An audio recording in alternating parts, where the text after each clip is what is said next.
a good time. Put a smile on your face, yeah. Can't be Cam and Elation Radio. Even brighten your day and help you through the night. Bring you good music. Can't be Cam and Elation Radio. And here's your host, Kimmy Kim.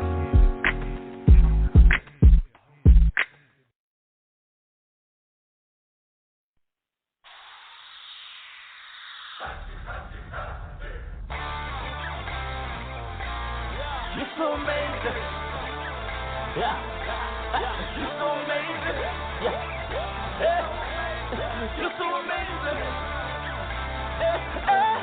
You're so amazing. I'm a sun by you, so astonishing. Future looks bright, so promising. You're a great wonder, no wondering. Lord, you're amazing. You're so amazing. Yeah. I'm amazed by you, I'm in awe. Your ways are perfect, there are no flaws. Hard to come here and know it sounds out, but Lord, you're amazing. You're so amazing. Yeah. Referring to the Virgin Mary, it's not a fairy tale. Never had a plan, but it did fail. Poured out blood, I escaped hell. Lord, you're amazing. You're so amazing. Yeah. Set me free, you gave me eternal life. You gave up your life, you sacrificed. Made old things new, made the wrong right. Lord, you're amazing. You're so amazing. I need vision on you whenever life gets hard. And ambassador, you are the son of God. A real chef on my staff, my rock, not let them under God's no fake, no fraud. Bigger than bigger, so humongous, the real Godzilla. But you ain't no monster, powerful.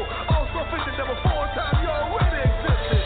You gave your life for me. You're so amazing. You set the cap, the screen. You're so amazing. You died for a wretch like me. You're so amazing. On a day, on Calvary. You're so amazing.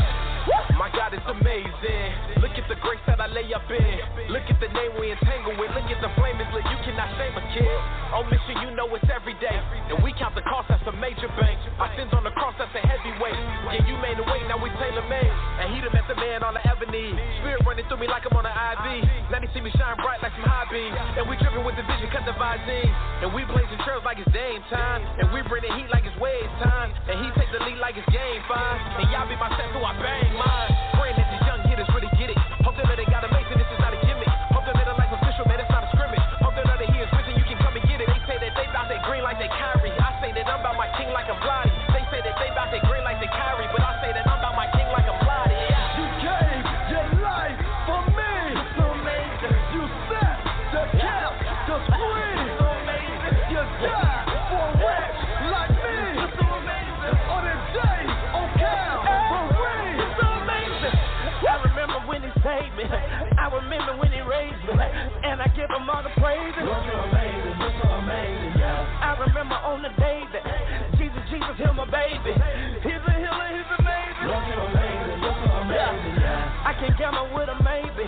Gotta praise him on the daily.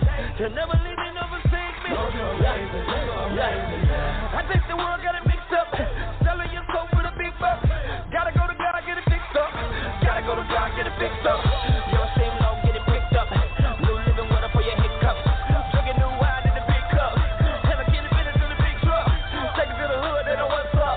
Think about it, get it, then I cut up. Cause without Jesus, I nuts up. Put all your events and bless up. You gave your life for me. You're so amazing. You set the cap, the screen. You're so amazing. You died for a wretch like me. You're so amazing. On a day, on Calvary. You're so amazing. The 4G crack.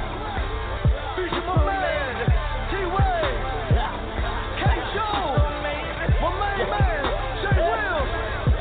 Shout out to the A, PC. You're so amazing.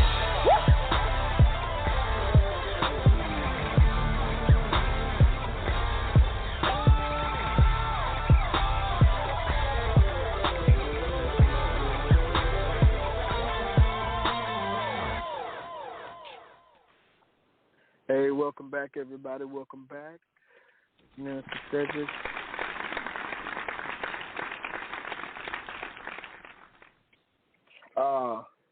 Welcome back to Elation Radio with Mr. Sedric. I'm always talking about relentless pursuit, and I tell you what, I've had some pursuits these last few weeks, but man, God is so good. He has blessed me in ways that I couldn't imagine. But tonight is a good night. I wanted to kind of talk a little bit about, I was talking to a friend of mine, and we got into this deep discussion. And, I thought I would just bring it on the show and let's talk a little bit about it. But the show is about tolerance. And, I think of tolerance as putting up with something or someone that may have a different opinion. Maybe I see them as inferior, maybe superior, I don't know. But it's just dealing with somebody or someone or something. And I wanted to put that in the context of religious tolerance. And I know that's a really touchy subject, but you know what? Hey, that's what we do. Relentlessly pursuing some answers. And I hear a lot of my friends. We talk about always getting along. We talk a lot about not hurting each other's feelings. We do a lot of talking about things, but tolerance. What I see today and what I've seen is, the way we tolerate one another. And, I'm sure somebody out there going to correct me, but the way I see it today, and I see it being done, is simple. We just ignore each other. We have nothing to talk about, right? We just don't engage one another. And I think that that's not necessarily tolerance. I just wanted to have a chat tonight. I know I got my brother Jason on with me, and I know he's going to bring some wisdom to me because I'm a little immature on this subject. So, hey, Jason, you on with me tonight? Yes, sir. Yes, sir, I am. How are we doing today?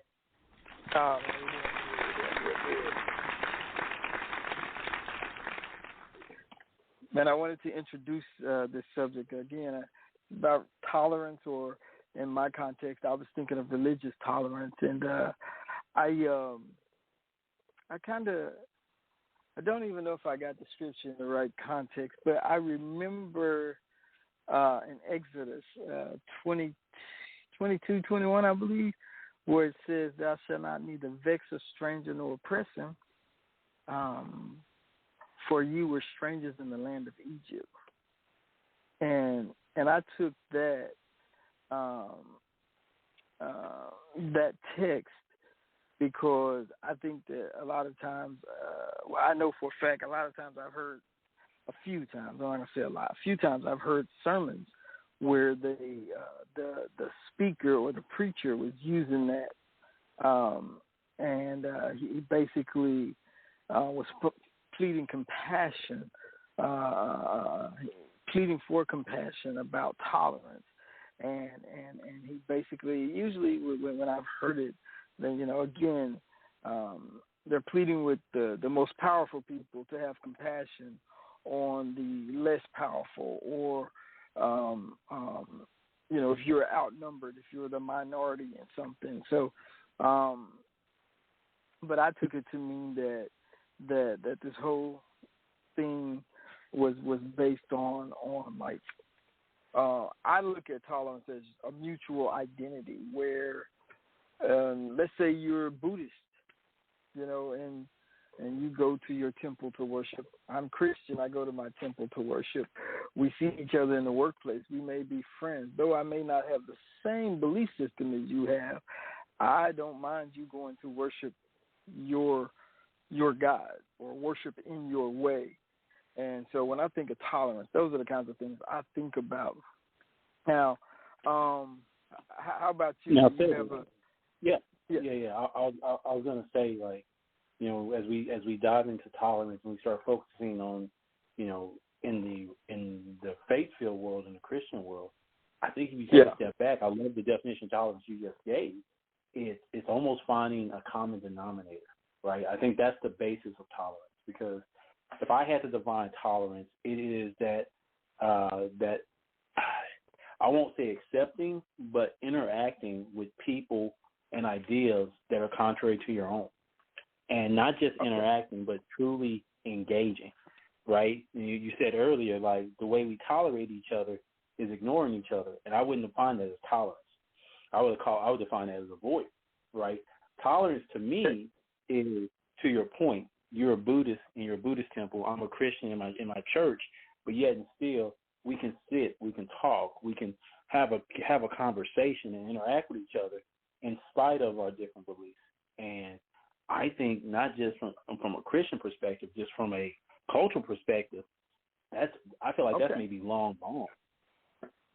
Yeah, because we've got some social issues that are going on right now that I do want to touch on a couple of them in the church because I struggle with some things in the church. We talk about tolerance, like for me, it used to be young men coming to churches with their pants pulled down, right, or coming into the church house, they were less, they looked less than desirable. I didn't know their hearts, I didn't know their brains.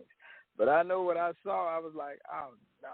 But then as time ticks on by, it was okay to come to church looking like that. And now we say, we use the saying where we say, well, God says, come as you are. Like, man, I ain't, whenever I heard that as a kid, come as you are, I thought they was talking about your heart, your mind, not your physical body. I thought you're supposed to at least try to clean up coming to church. And so we have moved the marker when it comes to our dress and our attire, because as I remember studying history, the reason why we in our community actually dress up to go to church is because going way back to the days of slavery, that was the one day, and then even after slavery, that was the one day where most people didn't work, and they pulled out their Sunday best. They wanted to look and feel their best because the rest of the week they couldn't, right? They had to work, and usually they worked sun up to sundown. And people in Texas know sun up is early in the morning in the summer, and in the summer it don't go down till late. So easily you can work a 15-hour day, right? So now we've grown to allow and to accept. I'm not even gonna say allow anymore. Accept, come as you are. But now, what about we getting into some other things? What about the are we accepting of people who live together who are not married? Are we accepting of the things that let me change the way I'm saying it. The things that we are starting to tolerate today in our churches. I mentioned the dress code. I mentioned people shacking up. And for all y'all who ain't old enough to know, that means that you live together as if you're married, but you ain't married. You might have kids together. You do everything that married people do, except you're just not married, right? And then the big one is I don't even know how to. Well, the LGBTQ, the LGBTQ and all those other letters.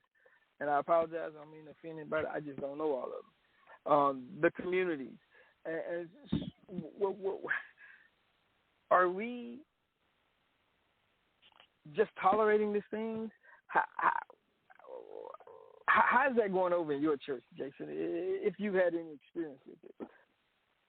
So it's typically in the churches I've been at, it's been one of those situations that it is a touchy subject with the Christian community, right? I'll tell you, as a Christian, I truly believe that as an individual, I'm supposed to have tolerance for a lot of other individuals who don't see the world as I do, right? I'm called to love. I'm called to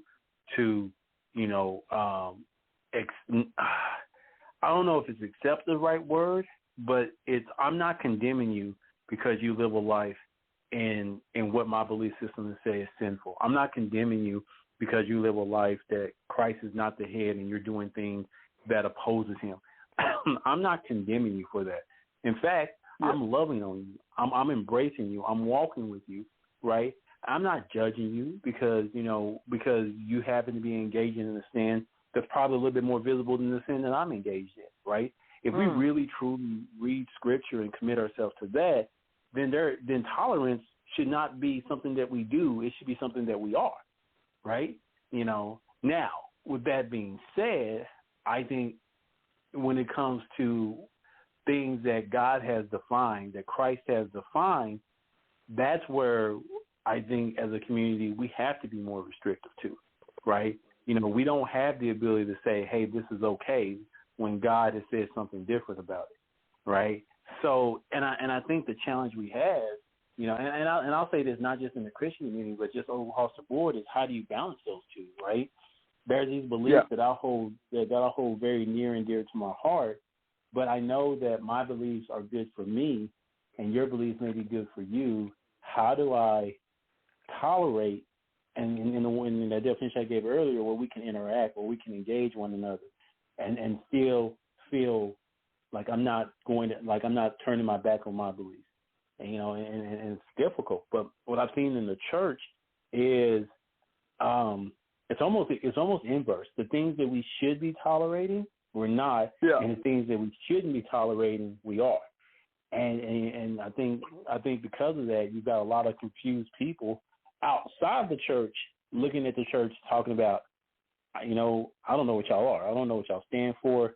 You know, y'all don't look any different from anything else that I deal with in this world, right? Because you know, one of the things that I may say, church is hypocritical, right? Okay.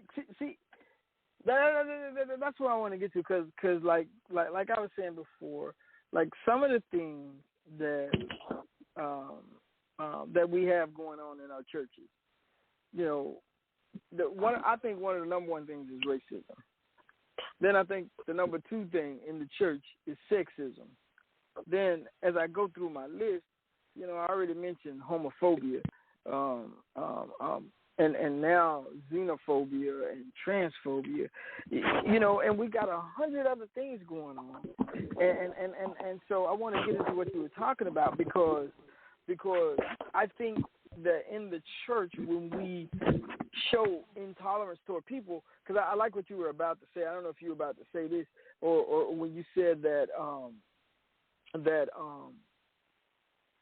gosh, I can't even think of how you worded it. My apologies. But when you were talking about the people, I got the feeling that you were saying, well, it's not the sin that I should accept, but I should accept the person. Am I right? Or am I wrong? Yep. Is that not what you were saying? Nope, that's exactly right. So, like I struggle, you know, and I'm open and honest. I try to be honest with people. I struggle with all these things, and I know we only have an hour, so I'm not going to beat everybody over the head. But check this out. Now, when I think of religious tolerance, let's work in reverse. I like to think about the things that are not involved in tolerance. In other words, if you are a Muslim or Buddhist, I don't say, here it is. My belief is that our religions are not the same, right? So me saying that I'm tolerant doesn't mean that I'm telling somebody their religion is the exact same as mine, right? Right. I'm not telling people that your belief system, your religious beliefs, are even equal to my own, right? Because there are those religions that are completely contrary to what we believe in Christianity. I'm also saying that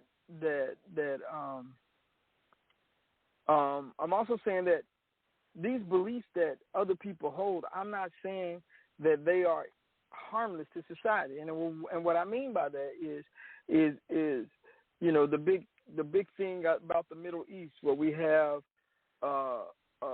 so-called Muslims who are suicide bombers, right? And in Christianity, we have this what we call the so-called what's the word we're using today for our religious right? What's the term we use, Jason? What's the phrase? Like you're not talking about the radical portion. Yeah, right? Our radical Christians. I can't think of the word. Yeah. But I'm not saying that the footprint they leave on this earth is harmless. Why? Because a lot of them are all about racism. A lot of them will support you. Support your racism as long as you support their quote unquote agenda, right? Whatever they have. And so, you know, and then it goes on and on, you know, religious tolerance, you know, I can just keep going on. The things that it's not, you know, it doesn't involve your, it doesn't mean that just because you have a sexual orientation doesn't mean that I say I accept you, but I don't have to accept your belief. I don't have to accept, you know, what you do.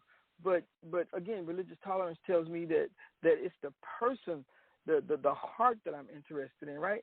And I can be corrected on all of this, right? And it doesn't mean that just because I don't, if you're Muslim, it doesn't mean that I can't talk about my God to you as you talk about your God to me. I believe that you need to know more about my God, right? Because I believe that our way is the way, and I've had people question that, but I also believe that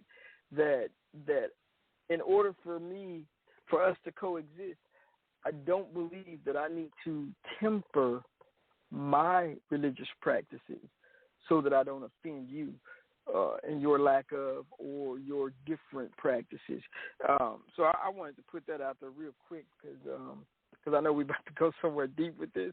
But having said that, Jason, have you come across any issues in your church where you're like, this ain't right? Maybe you wanted to talk to the pastor. Maybe you did. Have you ever come across issues such as this? I think the biggest issue I've seen, and I've had it happen in a couple of churches now, is, allowing people into the body of Christ who don't fully submit to the body, right? And I know I've had several discussions with a lot of people about who actually can be part of the body, right? I know, we talked about it earlier, churches come as you are. And I truly believe that. I believe the building should be should be like a hospital. If you're hurt, if you're wounded, if you're sick, this is the place you need to be. And we should never close our door to the sick, the wounded, the hurting, right? Now, if you want to work at the hospital, I think that has to learn a certain level of credentials. And what I've typically seen at the church, and it's just one of those things that, in the name of tolerance, we say, oh yes, not only can you come and worship here, but you can also be a member, right? You can also now connect yourself with this body in the form of a membership. And honestly, for me, that's a struggle, because I'm like, well, if we're all still part of the same body, shouldn't we have the same head, which means that we've all committed ourselves that this is right and this is wrong, right? So, and I've always said it's not the person who's dealing in the sin that makes them right or wrong. It's the heart and their perspective on it, right? Because we all struggle with sin on some level. But I think there's a difference between a person who says, hey, I'm living with this girl and I know it's wrong, but I'm really trying to figure out a way to get out of it, right there. In that assertion, they're saying to you, I know it's wrong. I know what God has to say about it, and I've accepted that, and I'm just struggling in my flesh to get past it, as opposed to somebody saying, yeah, I'm living with her, but, God said, it's all right. God knows my heart, right? With no degree of repentance, with no, at least illumination to say, like, hey, I know what God has to say about this, and I know I'm not operating within it. So, I've seen that personally in my struggles with the church. Yeah. Yeah, I gotta ask. So your struggle with the church, one of your struggles right now that you just defined is if you're living in sin, you're saying they can't become members. They can come to the church, but they can't become members of the church. That's where my heart is. That's a yes or no question. So that's where your belief is. Now, you ain't no pastor on that night. I'm just kidding. Because though I do understand where you're coming from, I think that, but wouldn't that be discrimination? From a cultural perspective, yes, it is. Right? But from what our culture tells us and defines discrimination as, yes, it is. But I don't believe that I don't believe that we're called to love everybody. But there is a very strong prescription of what it takes to be part of the body. Right? God has defined it. He told us what it is. So how is that different than somebody discriminating against you because you're a man of color? How does that differ? Well, when you talk about discrimination, there's typically no difference. for me, the only thing that separates it is the heart behind it, right? Am I discriminating and holding things unfair to you because of a belief that I carry, or am I following the will of God in what I do? Okay, but the Mormon Church thought, I think up until 1976, that black people were demons.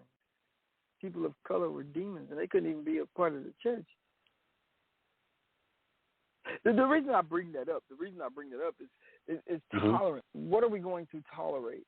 Like I get what you're saying, and I don't want to make it bigger than what it is, but I do want to make a big deal out of it. But so you're saying I can tolerate you living in sin as long as in your heart you confess that sin and you work on changing? Yeah, the repentant heart. Yeah. Because I'm not saying you're wrong. I'm not judging you. I'm saying that tolerance is to tolerate. No, I was going to say to tolerate that opinion, but no. But because I think you have a point here, because a lot of times in the church we will tolerate certain things, but not other things. In other words, we will not tolerate a pastor and his committing adultery. Most churches will not tolerate that one bit, right? They'll love the man, they'll hate the sin, but the man got to go with the sin, right? Right. But check this out. If it's one of the deacons, it's all right. It ain't all right. They still make a big deal out of it, but they don't kick him out the church. They don't strip him of his title, of his position. So right. I guess the point I'm trying to get to here is, do you think that in the church that we are kind of nitpicking the things that we tolerate? Yeah, because I said it earlier. I'm going to drop a nuke, a tactical nuke. I don't know if y'all been looking at the 1-6 hearings, but it appears to me that all these religious right folk who say that they are Christians, who talk about their Christian values, a lot of them, not all of them, but a lot of them appear to be standing right behind Donald Trump, who you ain't got to be no judge to see that there's a lot of really, really immoral things going on. And there's a lot of character flaws there. But is that okay? Because it appears for a lot of Christians that that's okay, because he's doing what I want. Like, how do we define? How did we even get here in this world? Go ahead. Well, so when you talk about not just Donald Trump, but just politics as a whole, I think as a religious community, that's one of the areas that we're tolerating things that we shouldn't, right? Now, the leaders, the people who are leading us and operate in that capacity, it's sad that we've gotten to a point that we would tolerate some of those behaviors from these individuals just because they help us move what we feel is our Christian agenda. And to me, I think that's not what the church is supposed to be doing. That's not the tolerance we're supposed to be operating with. Okay, so we're supposed to have a standard, a moral standard, and we hold that moral standard regardless. Okay, so let me ask, just asking questions here. How do you feel about the LGBT community serving in the church? So that goes, right? Like, if membership to the church is a prerequisite to serving, then they can't be a member, so therefore they can't serve. If you have a church that says, like, hey, most churches, they have that, right? You have to be a member in order to serve. So if that's the standard, I would say that no, right? Because before you start serving in the church, before you start serving the body, let's become part of the body. And you just showing up does not make you part of the body. You just coming to the church physically does not make you part of the body. Right? The works that you do don't make you part of the body. So what you're saying, I ain't even saying I totally disagree. So what you're saying is it's okay for you to live this lifestyle.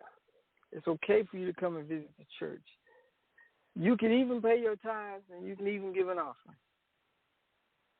But I'm not going to have you out serving. The reason I ask that is because in my church in Louisville, Kentucky, in our church, our pastor has a policy. You can become a member. We love to have you as a member because his philosophy is, how can I help you with your condition if you're not around? You know what I mean? How can I teach you if I'm alienating you? But he also says, I can't have you out front. I can't have you up in front of everybody. And so the only way you can serve in that capacity in the church that I attend is basically in the dark, in private, right? It is still like you're a dirty little secret. Does that make sense? Is that what we do in the church, though? Because your way is no, and the way I would tell you that our church approach is I would tell you that approach. I can't say that I 100% agree with that, because to your point, you're basically saying you can. It seems that you're more about the look than you are the heart, right? And I think that's the challenge when people get so frustrated with the church.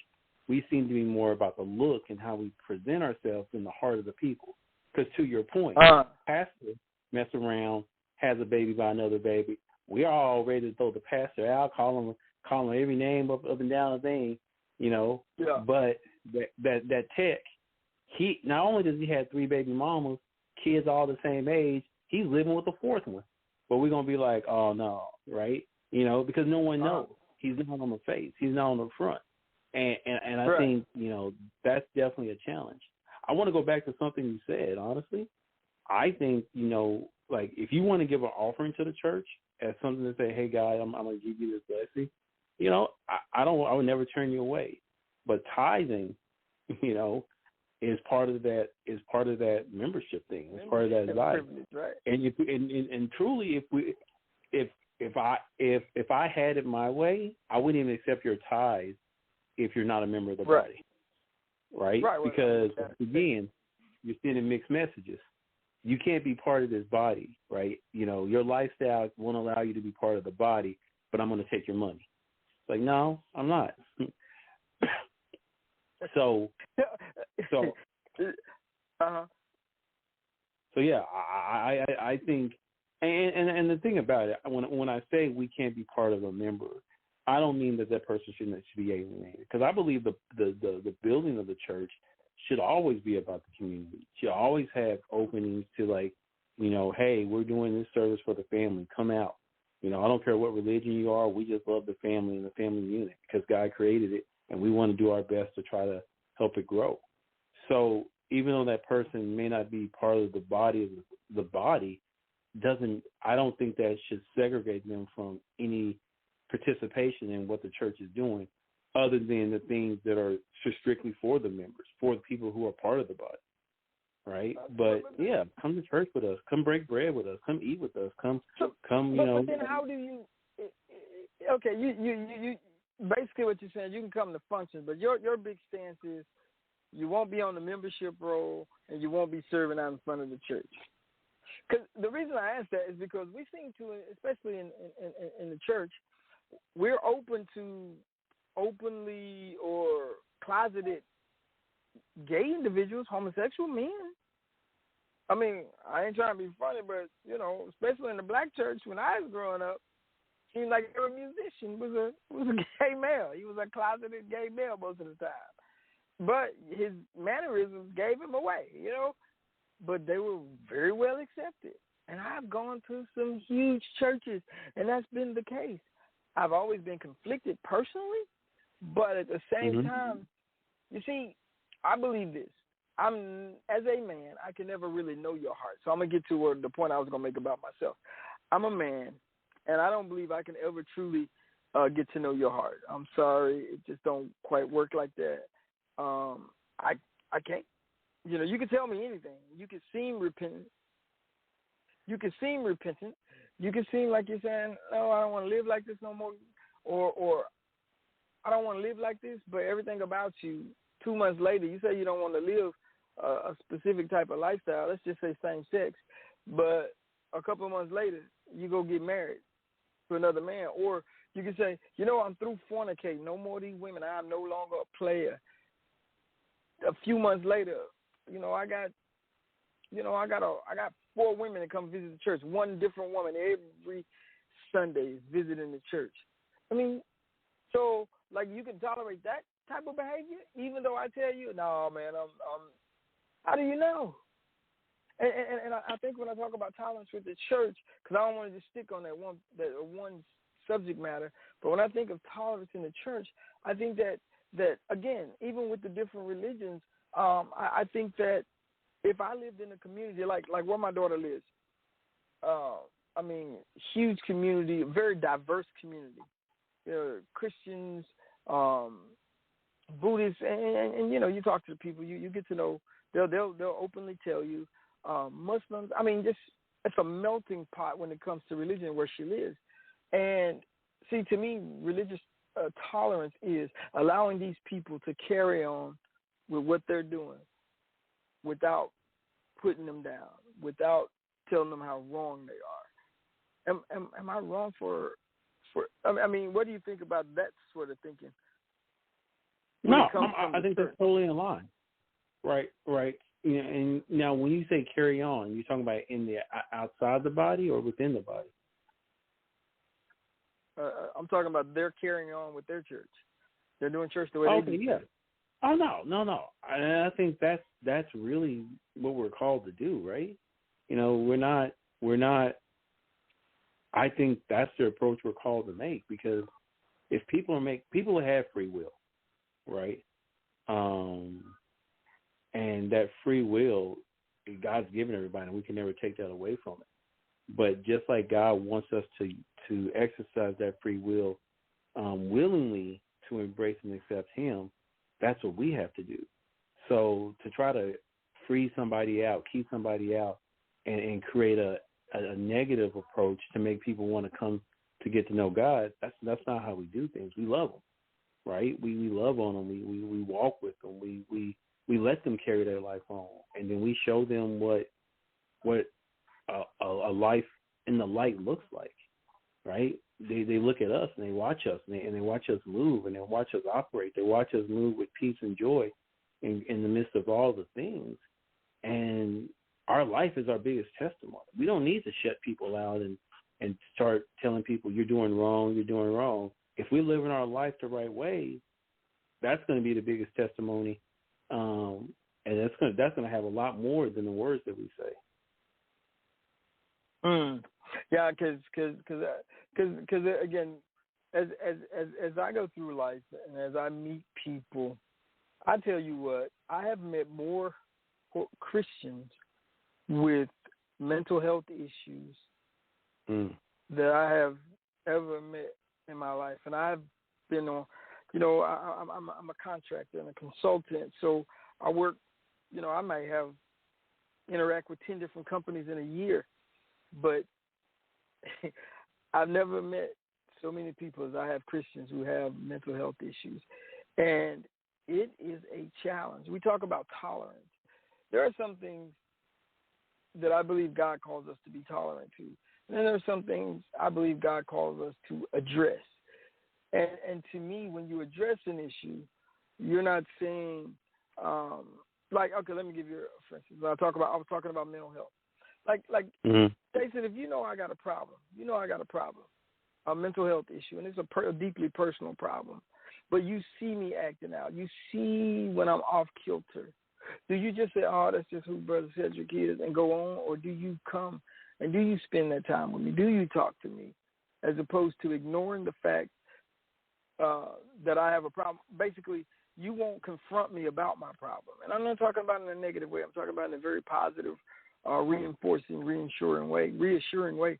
Or do you just, man, that brother said he's got issues, and you just move on?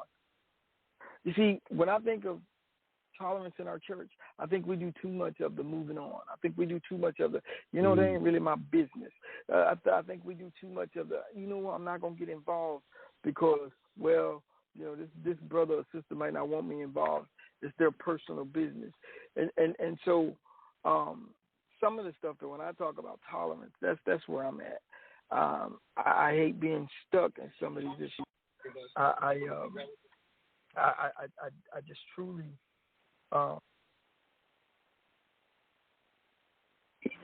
we are missing the mark.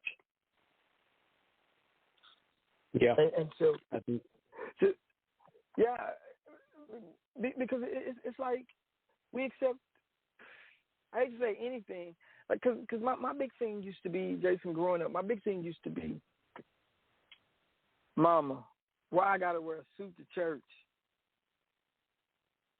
If I don't wear a suit to church, Mama, it ain't gonna hurt nobody but me, because I'm gonna get a whooping when I get home. I know you're gonna whoop my behind, but Mama, I'd rather get that whooping than wear this itchy old suit to church, right?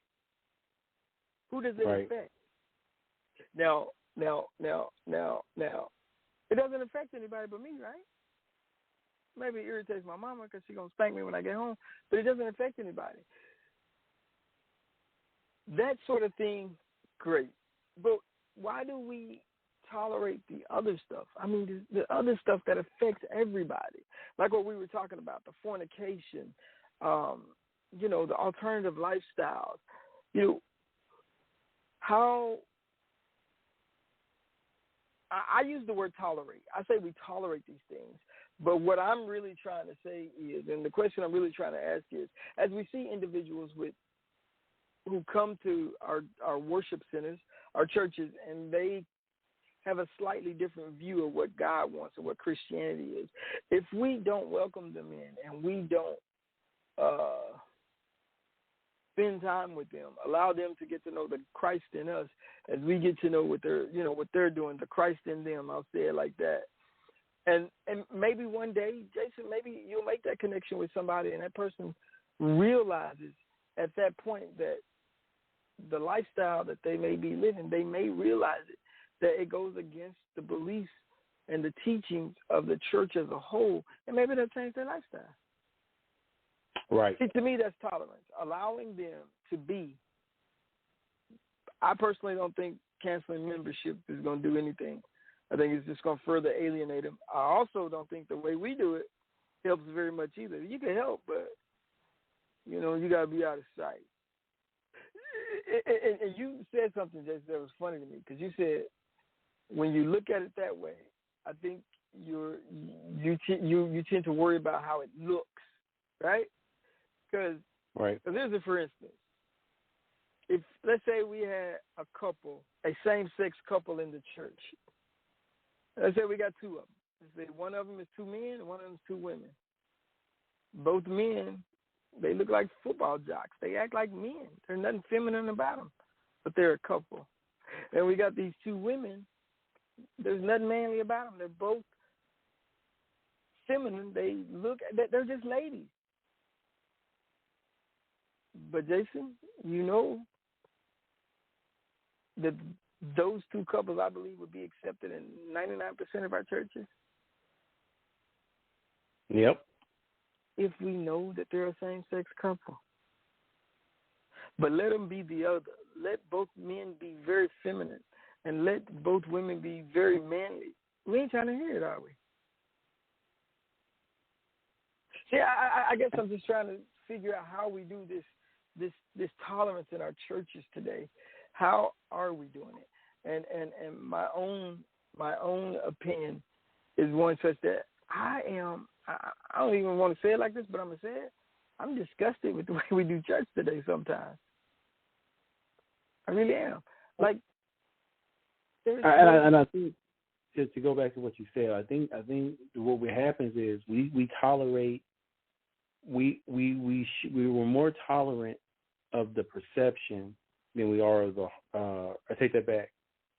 We are too tolerant of perception, and not as No, excuse me. Let me reverse that. We're not as tolerant to the perception. We're too tolerant to the heart, right? Where if someone looks that they're living a sinful life. Let somebody come in with a bunch of tattoos and stuff. Oh no, I don't know if I want you working with the kids, right? Just because of the perception. Might be the best person, may have a heart for kids, who love kids, and you know, can speak into their life and have, but because he's all tatted up, the perception's like, no, I don't want you working with the kids. But let that person, and you've seen it happen, unfortunately, who love just really nice and well spoken and looks clean cut, but their heart is to exploit the children, right? We'll invite them in. Oh man, I want you to serve with the kids. Oh man, and you know, but that perception of it, but in his heart, you know, he's there to exploit the kids and to take advantage of the kids. And but we'll accept that perspective, that we'll be tolerant to that thing, even though his heart's not in the right spot. Then that man who's all tatted up then has a love for kids that could transcend anybody else. So you're right, we are doing it wrong. And the hard part is we don't know a man's heart, right? We don't know the heart of the man. But the beautiful thing is we serve a God that knows all. And I think if we start practicing better discernment in the church, right, and we pray on these people that God is bringing into the fold, and we ask God to reveal, man, you know what's in their heart. You know, give me some type of clue of indication so when I move, I'm moving in your word, in your authority, right? And, you know, but too many times, like I said, I ain't going to lie. Let somebody come to my church who's all got neck tattoos across their forehead, you know, neck tattoos. I know they ain't going to be in the Harvest Kids, right? And, you know, and that's where I got to come in and be like, you know what? Let me not look at the perspective. Let me not look at the perception. Let me really pray on it and say, God, just reveal to me the heart of this person, right? Show me his heart. Because honestly and truthfully, I've seen guys like that. And they, man, if I saw them in the dark alley, I'm going the opposite way. But when you talk to them, you see that they have a heart that's incredible. But if I didn't allow myself to get past that perspective and what I see in that perception, I would have never noticed that. So I think we do too much of that as a church, right? You know, let somebody walk in. Oh wow, he looks like he's put together. Oh, he's wearing a suit, driving a nice car. Oh yeah, he must got it all put together. You know, and here we are tripping over ourselves to try to get him in the church, get him serving. You know, that dude coming up with that hoopty, you know, 3 tires and still got on the donut, cracked windshield, got tape on the back windshield. You know, ain't dressed the best, and we kind of like, okay, yeah, but man, we'll pray for you, brother. Right? You know? So, I think, because I get frustrated. I mean, I get frustrated. But because in my head, I'm always thinking about, let's respect another person's right. I give you the big issue that I get, man, I catch flack from Christians when I talk about abortion rights. Mm-hmm. And I say to people, and some people say, that's always your cop-out. And maybe it is my cop-out, but I say to people this. Now, y'all keep talking about America being this great Christian nation. I don't know where y'all read that at, but that's not what it is, right? But when it comes to religion, America is based on freedoms, right? You know, let's just be honest, freedoms. Right. In other words, we're going to allow other people to exercise their rights, which means tolerance, right? Same message Jesus preached. But I think we should allow people to be themselves. Again, as long as it's not illegal, right? As long as it doesn't harm us, right? I think we should allow people to be people. That's true tolerance to me. I let you exercise your religious beliefs. Suicide bombing ain't a religious belief, okay? That's just some people came up with. You know, warring with each other every 2 or 3 years. Come on now. I'm saying I don't mind people doing what they do, and I think we in the church, we should not mind people doing what they do as long as it does not affect others. And once it starts to affect others, then we need to do something about it. I'm struggling with a lot of the issues that are going on today. You know, we talk about tolerance. Man, I can go on, but there's an issue with textbooks in the classroom. instead of teaching the word slavery, they want to, some books. I hope it don't ever pass in any school. But they say, oh yeah, these are just people that were involuntarily relocated. What? So when we talk about a message of tolerance, when we talk about being religiously tolerant, I'm just saying, let's allow people some space to be who they are without just beat them over the head. But at the same time, I feel like if we show tolerance to these people, then we can better teach them. If our goal is to have every person on this planet know who Christ is, understand who Christ is, I think, again, you can catch more bees with honey than you can vinegar.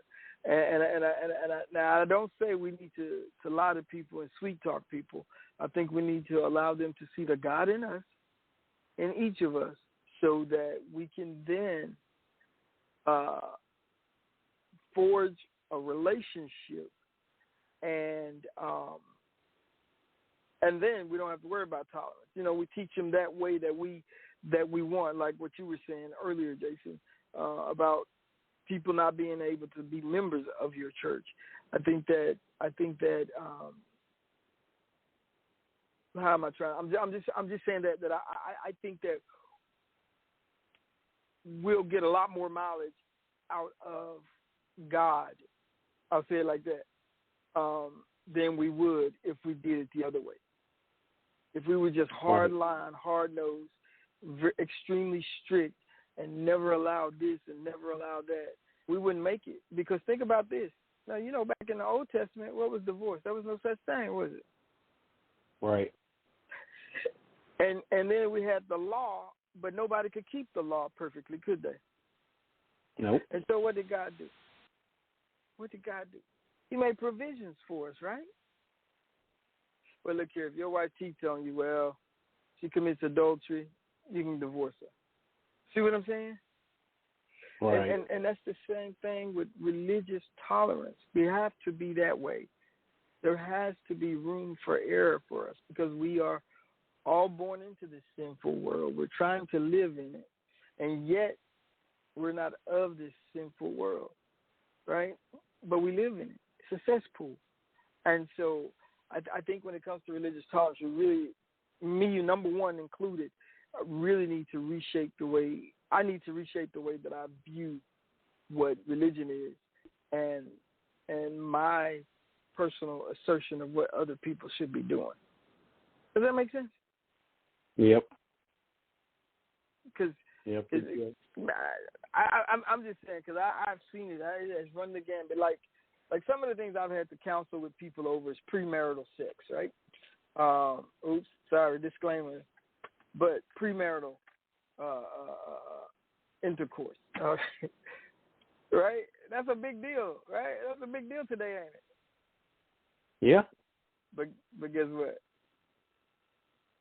I know many pastors who are tolerant of that behavior, but they ain't gonna tolerate a rapist. They're not gonna tolerate a pedophile. Right. So we have to really have some. Man, we got to really get this thing together, and nor should they. They should not tolerate anybody who does anything illegal. But I'm just, every time I think about it, and every time I think the way we do things, I think our goal in the church is to help heal one another, right? Have you ever met somebody, Jason, who is always trying to help other people, but they always got the most problems? Have you ever met somebody like that? Yep. Yeah, I have. And their problems are so difficult for them to deal with that they refuse to deal with their own problems. But yeah, they're going to help you with yours. The church can't be like that. The church has to deal with its own issues first. Let's be tolerant that we're broken, but let's try to fix it. And as we fix our issues, we can help other people get to that same point in their lives. That's it. For me, when I think of being religiously tolerant, I think of things like that. I think that that we definitely need to show one another grace. Yeah. And and I think when we look kind of just kind of bring a big picture, right? I think the lack of tolerance that we see just in our culture, we the church should start that. You said something at the beginning, and it just resonated in my heart. How we are tolerant to racism in the church, and most people won't say we are, right? Most churches are like, no, we go against racism in the church. Really? But why is most of the church all one race? Right? Yeah. Why is Sunday the most segregated day in of the week, and there is you don't see a big push for people to make it different, right? Nope. So we tolerate that racism. We tolerate those differences, in our own body, and then we wonder why the world is so intolerant of others and so intolerant of us. Well, we're intolerant of each other, right? So, when you said that to me earlier about racism and how we the church tolerate it, it really resonated with me because you're absolutely right. You don't see too many churches who are actively pursuing, diversity. They're saying no, man, we're going to go out there and, it'd be crazy. I would love to see a congregation just all together, just go show up at a church of a different race and say, you know what? We're tired of Sunday being segregated. We're going to integrate this thing. One way or another, we're going to make it happen, And so, but I think we do tolerate certain things in the church that we shouldn't. And that is probably the first part, if you really want to talk about it. Why does racism still exist today in our so-called Christian country? Because us as Christians tolerate racism in our own body, right? In our own congregation. So what do you expect the mainstream to do? They're just following what we do. Yeah, and the sad thing is they're not as good at it as we are. Right. That's the sad thing. We are so very good at it. With that being said, I know we're coming to the end of our show here, Jason. I just, time goes by so quick, but I just want to say this to everybody, and it's something simple for me. Sister Kimmy, you're 30 seconds. That's all I need is 30 seconds. And I think that when you think about tolerance in the church, I think we need to not demand for somebody else's approval, right? We don't have to approve of their beliefs or their practices, but what we have to do is we just have to ask people to be tolerant of other people, right? I'm not saying to a person, abandon this, or this, but what I am saying is I'll respect your personal freedoms if you'll respect my personal freedoms. And I believe that right there will make this world a better place. But it's also, I believe, it will attract more people to Christianity simply because we start eliminating some of the junk in our own lives. So I want to encourage everybody to try to do that this weekend. And, you find something going on even in your house of worship, hopefully Jason and I were able to kind of get a point across. But you find something wrong, you find something that's not right, pray about it. Help with the situation. Don't create a whole new situation. And with that said, I just want to close out tonight by simply saying thank you for listening to us. And you know what we say at this time, find something you love, embrace it, and chase it. And that is your relentless pursuit. This is Sedric and Jason. We want to wish you a happy weekend. God bless you. God keep you. And we out of here. Everybody have a good weekend.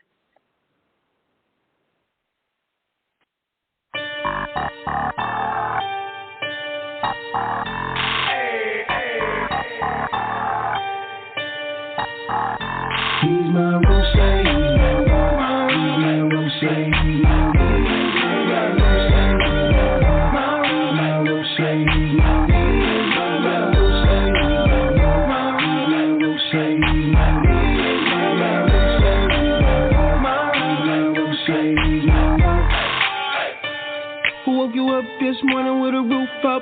your head. That's my Roche. Who professional stores tell your income, give you that bread. That's my Roche. Remember when you didn't have a thing, you was out there lost. That's my Roche. Then you received double, he increased to like a bounce. That's my Roche. Hey, that's my rock. My God's so good to me. Blessing after blessing, even ones that I can't see. I can't thank him enough, cause he done so much, he's my foundation, my God, he holds me up.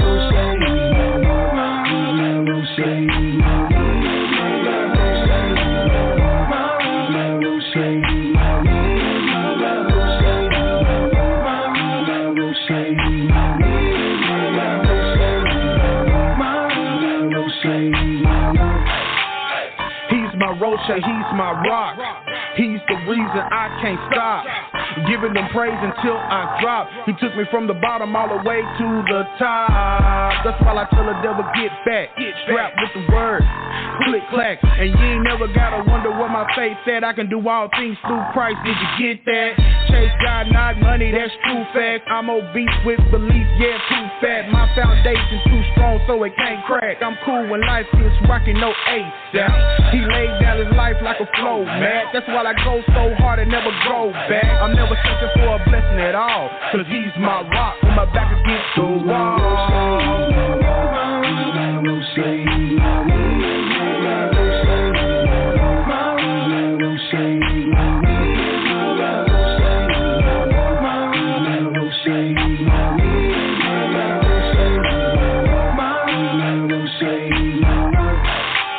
The true rock, you should smell what it cooking. Baking up joy like peanut butter cookies. Get a taste of him and you might start looking. Get to shouting hallelujah, got everybody looking. That's okay though. Yes sir, he's solid. 10 toes down, he endows me with knowledge.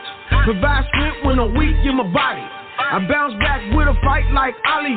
For Roche, gotta know he don't play. The big homie on the block with the most game. I just lean on him like a brick wall. Got your back when you slack, make the big fall. What a big dog, thank you for the sacrifice. Thank you Lord for giving life and sending down the Holy Christ. A refuge and fortress of solitude. I'm flexed up with a cancer like attitude.